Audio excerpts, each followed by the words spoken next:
आइए समझते हैं PCI DSS क्या होता है और क्यों इसे हम एक ग्लोबल स्टैंडर्ड या एक गोल्ड स्टैंडर्ड मांगते हैं डिजिटल पेमेंट की दुनिया में।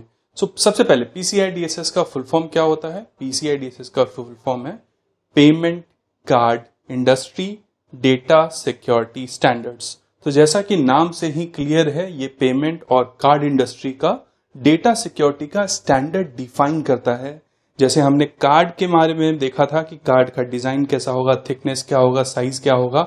ये जो बैकएंड में जो कोडिंग होती है, जो बैकएंड में जो स्टोरेज होता है डेटा का, कि अगर आप एक पेमेंट कंपनी है तो डेटा कैसे स्टोर करेंगे, कैसे प्रोसेस करेंगे और कैसे ट्रांसमिट करेंगे। जैसे वीजा जो है बैंक को डिटेल्स भेजता है, बैंक वीजा से डिटेल्स लेता है, उसके बाद ये पेमेंट मर्चेंट के पास जाती है। तो ये पूरी चीजों को एक स्टैंडर्डाइज किया गया, एक सिस्टम बनाया गया है कि हम किस सिस्टम और किस स्टैंडर्ड के बेसिस पे पेमेंट का डेटा को प्रोसेस करेंगे। और कोई भी कंपनी जो पेमेंट इंडस्ट्री में होती है उनको इन स्टैंडर्ड के साथ अडहेयर करना ही पड़ता है, नहीं तो वो एक स्टैंडर्ड नहीं होगा। कोई भी बैंक उस पेमेंट कार्ड इंडस्ट्री के साथ काम नहीं करना चाहेगा। कोई भी बैंक या फाइनेंशियल कंपनी या वीजा मास्टर कार्ड वैसे पेमेंट प्रोसेसर के साथ काम ही नहीं करना चाहेगा जिसका स्टैंडर्ड PCI DSS के कंप्लायंट नहीं है या उसके अनुसार नहीं है या उनके रेगुलेशंस को नहीं मानता है। तो आइए पहले समझते हैं ये है क्या और क्यों इसको गोल्ड स्टैंडर्ड बोलते हैं। तो जैसा मैंने बताया, PCI DSS का फुल फॉर्म है payment card industry data security standards.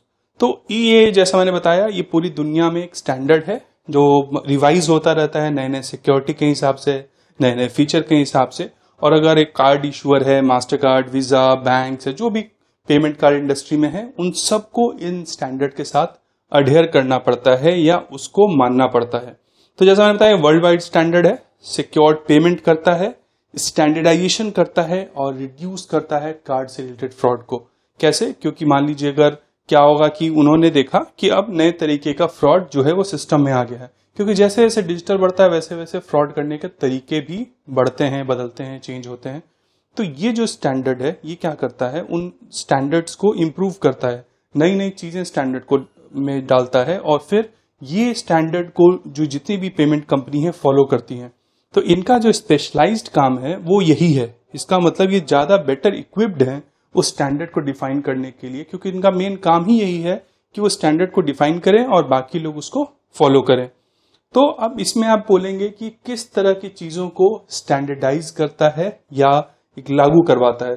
तो एक पेमेंट में 3 चीजें बहुत इंपॉर्टेंट होती हैं किसी भी डेटा को ट्रांसमिट करने में। पहला स्टोर, ट्रांसमिट और प्रोसेस। स्टोर का मतलब क्या हुआ? जैसे मान लीजिए आपने डेबिट या क्रेडिट कार्ड लिया, तो आपका डेबिट कार्ड नंबर कहीं स्टोर होता है, आपका पिन नंबर कहीं स्टोर होता है, आपका नाम कहीं स्टोर होता है, आपकी डिटेल्स कहीं स्टोर होती है। क्योंकि जब भी आप पेमेंट करते हैं तो वो जो सिस्टम है वो जाता है और दूसरे सिस्टम से मैच करता है कि क्या ये वही इंसान है जो कार्ड स्वाइप कर रहा है, क्या इसका पिन नंबर वही है जो इसने पहले रजिस्टर किया था।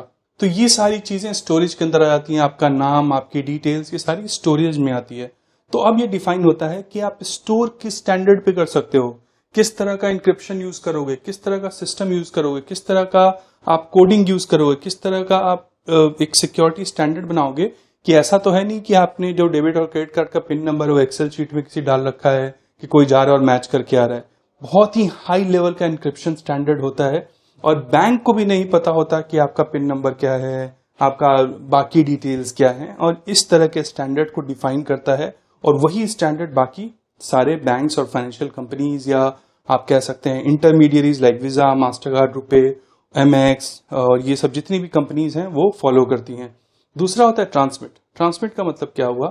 जब हम ट्रांजैक्शन कर रहे हैं, इसका मतलब जब हमने कार्ड स्वाइप किया किसी मशीन पे ATM से, तो उसकी डिटेल जो होती है वीजा, मास्टर कार्ड और बैंक के पास जाती है उस मशीन से, है ना। कोई डेटा फ्लो होगा तभी तो वो चेक करके आएगा आपके खाते में उतने पैसे हैं भी कि नहीं, क्या आप ट्रांजैक्शन कर सकते हैं कि नहीं। तो ये सारी चीजें जब ट्रांसफर हो रही होती है तो भी सिक्योर्ड होनी चाहिए, नहीं तो बीच में ही कोई डेटा निकाल के चोरी कर लेगा या फिर उस डेटा में कुछ छेड़खानी कर देगा। इसका मतलब आपने बोला मुझे 2000 रुपए निकालने हैं, अगर किसी के पास एक्सेस आ गया उस डेटा का, वो 2000 में एक और जीरो डाल के 20,000 का विड्रॉल भी कर सकता है। इसीलिए जब ट्रांसमिशन होता है तो इंक्रिप्शन और टोकनाइजेशन दोनों यूज होता है। मैं टोकनाइजेशन और इंक्रिप्शन के ऊपर एक डिटेल्ड कोर्स बाद में बनाऊंगा, पर अभी के लिए बस ये जान लीजिए कि ट्रांसमिशन ऑफ डेटा को भी ये स्टैंडर्डाइज करता है PCI DSS. Processing data which businesses handle during any payment, which मतलब ये है कि जैसे जो भी प्रोसेसिंग करने में जो एक पेमेंट को जो डेटा यूज होता है उसको भी स्टैंडर्डाइज करता है और उसको सिक्योर करता है। प्रोसेस करने का क्या मतलब हुआ, जैसे आपने जैसे ही कार्ड स्वाइप किया, पेमेंट कहीं गई, वो आगे बढ़ गई। अब आप इसमें कहोगे ट्रांसमिशन और प्रोसेसिंग तो सेम है, नहीं। ट्रांसमिशन का मतलब हुआ जब वो डेटा जो है वो ट्रैवल कर रहा है एक जगह से दूसरी जगह पे, और प्रोसेसिंग का मतलब है जब वो ट्रैवल करके वहां पहुंच गया जहां उसको प्रोसेसिंग होनी है।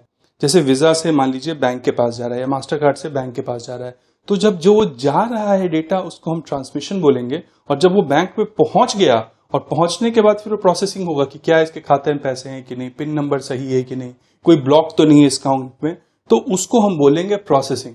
इसका मतलब अब मैं तीनों का डिफरेंस बताता हूं, तीनों में डिफरेंस क्या है, स्टोरिंग, ट्रांसमिशन और प्रोसेसिंग। ये समझना बहुत जरूरी है बिकॉज ये तीनों अलग अलग चीजें होती हैं। लोग कंफ्यूज हो जाते हैं, उनको लगता है एक बार स्वाइप मार दिया सब कुछ सेम हो गया, बिल्कुल नहीं। स्टोरिंग का मतलब है जब डेटा रेस्ट में है, रेस्ट का मतलब किसी जगह पे रुका हुआ है, कहीं स्टोर्ड है। ट्रांसमिशन का क्या मतलब, वो डेटा चलना शुरू कर रहा है, मतलब कोई भी ट्रांजेक्शन के लिए आगे बढ़ रहा है। और प्रोसेसिंग का मतलब हो गया कि डेटा वहां पहुंच गया है जहां उसको पहुंचना चाहिए था, वो अपना काम कर रहा है, चीजें चेक कर रहा है। अब चीजें चेक करके वापस से वो ट्रांसमिशन के स्टेज में आएगा और फिर जाके किसी डेटाबेस में स्टोर हो जाएगा। तो ये तीनों चीजें अलग अलग हैं और तीनों चीजों के लिए अलग अलग सिक्योरिटी स्टैंडर्ड्स हैं, और यही डिफाइन करता है पीसीआई डीएसएस। और जो भी इसके कंप्लायंट होते हैं या होना चाहते हैं उनको वो सारे स्टैंडर्ड मानने पड़ेंगे, तभी आपको सर्टिफिकेशन मिलेगा। अभी आप देखते होंगे कोई मोबाइल ऐप यूज करेंगे, उसमें भी लिखा होता है पीसीआई डीएसएस कंप्लायंट। इसका मतलब वो जो पेमेंट प्रोसेसर है या जो पेमेंट करने वाली कंपनी है वो उन सारे रूल्स को फॉलो करती है, उन्होंने लागू कर रखा है, और इसीलिए पीसीआई डीएसएस का उनको अब सर्टिफिकेशन या कंप्लायंस मिल चुका है। तो जब भी आप किसी एप्लीकेशन पे या कहीं पे भी देखते हैं पीसीआई डीएसएस कंप्लायंट है, तो आप थोड़े श्योर हो सकते हैं कि ये सिक्योर्ड ऐप है, एक सिक्योर्ड सिस्टम है जहां पे डिटेल सिक्योर्ड है, चाहे वो मेरी डिटेल स्टोर कर रहे हैं या ट्रांसमिट कर रहे हैं या फिर उसको प्रोसेस कर रहे हैं।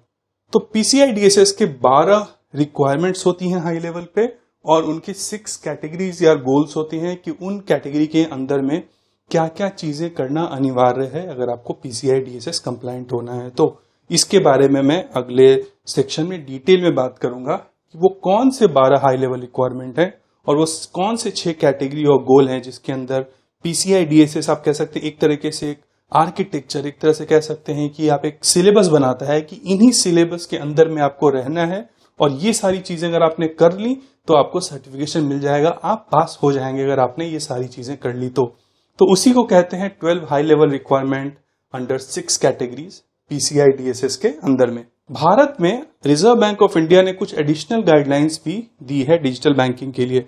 मतलब पीसीआई डीएसएस कंप्लायंट तो आप हैं ही, उसके अलावा कुछ और भी गाइडलाइंस हैं जो आपको फॉलो करनी पड़ेंगी। इसका लिंक मैंने यहाँ पे डाल दिया रिजर्व बैंक ऑफ इंडिया का, आप यहाँ पे क्लिक करके वो डाउनलोड करके डिटेल में पढ़ सकते हैं कि और क्या क्या चीजें होनी चाहिए, किस तरह से स्टोर होना चाहिए, आपको कितने ड्यूरेशन में उसको रिपोर्ट करना है कि डेटा में कोई ब्रीच तो नहीं हुआ, किसी ने चोरी तो नहीं कर ली, आप सारे कंप्लायंट हैं कि नहीं है। तो वो सारी रिपोर्टिंग भी आपको एक रेगुलर टाइम पे करनी पड़ती है। रेगुलेटर जो कि रिजर्व बैंक ऑफ इंडिया है बैंक्स का, और भी अलग अलग स्टेक होल्डर या फिर जो भी इंटरेस्टेड पार्टीज हैं या जो कनेक्टेड पार्टीज हैं उसके लिए उसके साथ। तो पीसीआई डीएसएस ये सारे रूल और फ्रेमवर्क बनाता है, और जैसा मैंने बताया सब लोगों को ये अडेयर करना पड़ता है। अब हम आगे जानेंगे कि वो कौन सी रिक्वायरमेंट्स और गोल हैं जो पीसीआई डीएसएस को गोल्ड स्टैंडर्ड बनाते हैं। तो मिलते हैं अगले वीडियो में, तब तक ख्याल रखिए और खुश रहिए। धन्यवाद।